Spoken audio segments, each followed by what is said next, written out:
जय श्री राधे कृष्ण। आप सभी का आपके अपने YouTube channel BK Mishra present में बहुत बहुत स्वागत है। आइए आज आप सुनेंगे श्रीमद् भागवत गीता सार 11वें अध्याय की कथा। अब तक आपने पिछले अध्यायों का कथा श्रवण नहीं किया हो तो चैनल पे वीडियो अपलोड है या हमारे चैनल पे प्लेलिस्ट बनाया गया है जो कि भागवत गीता के नाम से आप वहां से कथा को श्रवण कर सकते हैं। इसी प्रकार से ज्ञानवर्धक जानकारियां प्राप्त करते रहने के लिए, व्रत पूजा के बारे में जानने के लिए या कथा को सुनने के लिए चैनल पे अगर आप नए हैं तो चैनल को लाल बटन दबा करके सब्सक्राइब करें, साथ में बेल आइकन घंटी को दबाएं ताकि वीडियो का नोटिफिकेशन आपको समय से मिलता रहे। वीडियो को लाइक करें और कमेंट में भगवान श्री कृष्ण की जय जरूर लिखें। तो आइए सुनते हैं श्रीमद् भागवत गीता 11वें अध्याय की कथा। इसमें विश्व रूप के दर्शन हेतु अर्जुन की प्रार्थना का वर्णन किया गया है। अर्जुन बोले भगवान श्री कृष्ण से कि हे प्रभु, मुझ पर अनुग्रह करने के लिए आपने जो परम गोपनीय अध्यात्म विषयक वचन अर्थात उपदेश कहे हैं उससे मेरा यह अज्ञान नष्ट हो गया है। क्योंकि हे कमल नेत्र, मैंने आपसे भूतों की उत्पत्ति और प्रलय विस्तार पूर्वक सुने हैं तथा आपकी अविनाशी महिमा भी सुनी है। हे परमेश्वर, आप अपने को जैसा कहते हैं यह ठीक ऐसा ही है, परंतु हे पुरुषोत्तम, आपके ज्ञान, ऐश्वर्य, शक्ति, बल, वीर्य और तेज से युक्त ऐश्वर्य रूप को मैं प्रत्यक्ष देखना चाहता हूँ। हे प्रभु, यदि मेरे द्वारा आपका वह रूप देखा जाना ऐसा आप मानते हैं तो हे योगेश्वर, उस अविनाशी स्वरूप का मुझे दर्शन कराइए। भगवान बोले कि हे पार्थ, अब तू मेरे सैकड़ों हजारों नाना प्रकार के और नाना वर्ण तथा नाना आकृति वाले अलौकिक रूपों को देख। हे भरतवंशी अर्जुन, तू मुझ में आदित्यों को अर्थात अदिति के 12 पुत्रों को, 8 वसुओं को, 11 रुद्र को, दोनों अश्विनी कुमारों को और 49 मरुतगणों को देख तथा और भी बहुत से पहले न देखे हुए आश्चर्यमय रूपों को देख। हे अर्जुन, अब इस मेरे शरीर में एक जगह स्थित चराचर सहित संपूर्ण जगत को देख तथा और भी जो कुछ देखना चाहता हो सो देख, परंतु मुझको तू इन अपने प्राकृतिक नेत्रों द्वारा देखने में निस्संदेह समर्थ नहीं है। इसी से मैं तुझे दिव्य अर्थात अलौकिक चक्षु देता हूँ। इससे तू मेरी ईश्वरीय योग शक्ति को देख। संजय बोले कि हे राजन, महायोगेश्वर और सब पापों के नाश करने वाले भगवान ने इस प्रकार कहकर उसके पश्चात अर्जुन को परम ऐश्वर्य युक्त दिव्य रूप दिखलाया। अनेक मुख और अनेक नेत्र युक्त, अनेक अद्भुत दर्शनों वाले, बहुत से दिव्य भूषणों से युक्त और बहुत से दिव्य शस्त्रों को धारण किए हुए और दिव्य गंध का सारे शरीर में लेपन किए हुए, सब प्रकार के आश्चर्यों से युक्त, सीमा रहित और सब ओर मुख किए हुए विराट स्वरूप परम देव परमेश्वर को अर्जुन ने देखा। आकाश में हजार सूर्यों के एक साथ उदय होने से उत्पन्न जो प्रकाश हो, वह भी उस विश्व रूप परमात्मा के प्रकाश के सदृश कदाचित ही हो। पांडुपुत्र अर्जुन ने उस समय अनेक प्रकार से विभक्त अर्थात पृथक पृथक संपूर्ण जगत को देवों के देव श्री कृष्ण भगवान के उस शरीर में एक जगह स्थित देखा। उसके अनंतर आश्चर्य से चकित और पुलकित शरीर अर्जुन प्रकाश में विश्व रूप परमात्मा को श्रद्धा भक्ति सहित प्रणाम करके हाथ जोड़कर बोला। अर्जुन बोला कि हे देव, मैं आपके शरीर में संपूर्ण देवों को तथा अनेक भूतों के समुदायों को, कमल के आसन पर विराजित ब्रह्मा को, महादेव को और संपूर्ण ऋषियों को तथा दिव्य सर्पों को देखता हूँ। हे संपूर्ण विश्व के स्वामी, आपको अनेक भुजा, पेट, मुख और नेत्र से युक्त तथा सब ओर से अनंत रूपों वाला देखता हूँ। हे विश्वरूप, मैं आपके न अंत को देखता हूँ, न मध्य को और न आदि को ही। आपको मैं मुकुट युक्त, गदा युक्त और चक्र युक्त तथा सब ओर से प्रकाशमान तेज के पुंज पर ज्वलित अग्नि और सूर्य के सदृश ज्योति युक्त कठिनता से देखा जाने योग्य और सब ओर से अप्रमेय स्वरूप देखता हूँ। आप ही जानने योग्य परम अक्षर अर्थात परब्रह्म परमात्मा है। आप ही इस जगत के परम आश्चर्य हैं। आप ही अनादि धर्म के रक्षक हैं और आप ही अविनाशी सनातन पुरुष हैं। ऐसा मेरा मत है। आपको आदि अंत और मध्य से रहित अनंत सामर्थ्य से युक्त अनंत भुजा वाले चंद्र सूर्य रूप नेत्रों वाले प्रज्वलित अग्नि रूप मुख वाले और अपने तेज से इस जगत को संतृप्त करते हुए देखता हूँ।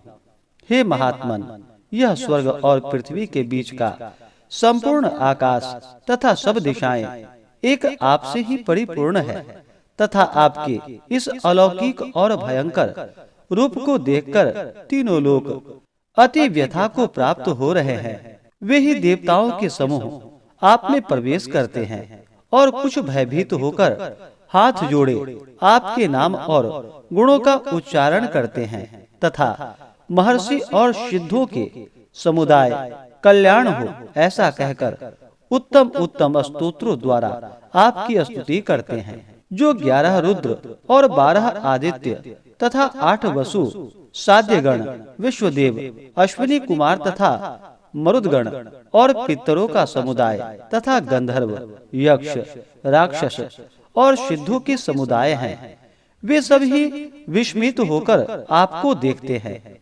हे महाबाहो, आपके बहुत मुख और नेत्रों वाले, बहुत हाथ जंघा और पैरों वाले, बहुत उदरों वाले और बहुत सी दाढ़ों के कारण अत्यंत विकराल महान रूप को देखकर सब लोग व्याकुल हो रहे हैं तथा मैं भी व्याकुल हो रहा हूँ। क्योंकि हे विष्णु, आकाश को स्पर्श करने वाले दिव्यमान अनेक वर्णों से युक्त तथा फैलाए हुए मुख और प्रकाशमान विशाल नेत्रों से युक्त आपको देखकर भयभीत अंतःकरण वाला मैं धीरज और शांति नहीं पाता हूँ। दाढ़ों के कारण विकराल और प्रलय काल की अग्नि के समान प्रज्वलित आपके मुखों को देखकर मैं दिशाओं को नहीं जानता हूँ और सुख भी नहीं पाता हूँ। इसलिए हे देवेश, हे जगन निवास, आप प्रसन्न हो। ये सभी धृतराष्ट्र के पुत्र राजाओं के समुदाय सहित आप में प्रवेश कर रहे हैं और भीष्म पितामह, द्रोणाचार्य तथा वह कर्ण और हमारे पक्ष की भी प्रधान योद्धाओं के सहित सब आपके दाढ़ों के कारण विकराल भयानक मुखों में बड़े वेग से दौड़ते हुए प्रवेश कर रहे हैं और कई एक चूर्ण हुए सिरों सहित आपके दांतों के बीच में लगे हुए दिख रहे हैं। जैसे नदियों के बहुत से जल के प्रवाह स्वाभाविक ही समुद्र के ही सम्मुख दौड़ते हैं अर्थात समुद्र में प्रवेश करते हैं, वैसे ही नरलोक के वीर भी आपके प्रज्वलित मुखों में प्रवेश कर रहे हैं। जैसे पतंग मोहवश नष्ट होने के लिए प्रज्वलित अग्नि में अति वेग से दौड़ते हुए प्रवेश करते हैं, वैसे ही ये सब लोग भी अपने नाश के लिए आपके मुखों में अति वेग से दौड़ते हुए प्रवेश कर रहे हैं। आप उन संपूर्ण लोगों को प्रज्वलित मुखों द्वारा ग्रास करते हुए सब ओर से बार बार चाट रहे हैं। हे विष्णु, आपका उग्र प्रकाश संपूर्ण जगत को तेज द्वारा परिपूर्ण करके तपा रहा है। मुझे बतलाइए कि आप उग्र रूप वाले कौन हैं? हे देवों में श्रेष्ठ, आपको नमस्कार है। आप प्रसन्न होइए। आदि पुरुष, आपको मैं विशेष रूप से जानना चाहता हूँ, क्योंकि मैं आपकी प्रवृत्ति को नहीं जानता। श्री भगवान बोले कि मैं लोकों का नाश करने वाला बढ़ा हुआ महाकाल हूँ। इस समय इन लोकों को नष्ट करने के लिए प्रवृत्त हुआ हूँ। इसलिए जो प्रतिपक्षियों की सेना में स्थित योद्धा लोग हैं, वे सब तेरे बिना भी नहीं रहेंगे, अर्थात तेरे युद्ध न करने पर भी इन सब का नाश हो जाएगा। अतएव तू उठ, यश प्राप्त कर और शत्रुओं को जीतकर धन धान्य से संपन्न राज्य को भोग। ये सब सूरवीर पहले से ही मेरे ही द्वारा मारे हुए हैं। तू तो केवल निमित्त मात्र बन जा। द्रोणाचार्य और भीष्म पितामह तथा जयद्रथ और कर्ण तथा और भी बहुत से मेरे द्वारा मारे हुए सूरवीर योद्धाओं को तू मार। भय मत कर, निस्संदेह तू युद्ध में वैरियों को जीतेगा, इसलिए युद्ध कर। संजय बोले, केशव भगवान के इन वचन को सुनकर मुकुटधारी अर्जुन हाथ जोड़कर कांपते हुए नमस्कार करके फिर भी अत्यंत भयभीत होकर प्रणाम करके भगवान श्री कृष्ण के प्रति गदगद वाणी से बोले। अर्जुन बोले कि हे अंतर्यामी, यह योग्य ही है कि आपके नाम गुण और प्रभाव के कीर्तन से जगत अति हर्षित हो रहा है और अनुराग को भी प्राप्त हो रहा है तथा भयभीत राक्षस लोग दिशाओं में भाग रहे हैं और सब सिद्धि गणों के समुदाय नमस्कार कर रहे हैं। हे महात्मन, ब्रह्मा के भी आदि कर्ता और सबसे बड़े आपके लिए वे कैसे नमस्कार न करे, क्योंकि हे अनंत, हे देवेश, हे जगन निवास, जो सत असत और उनसे पड़े अक्षर अर्थात सच्चिदानंद घन ब्रह्म है, वह आप ही हैं।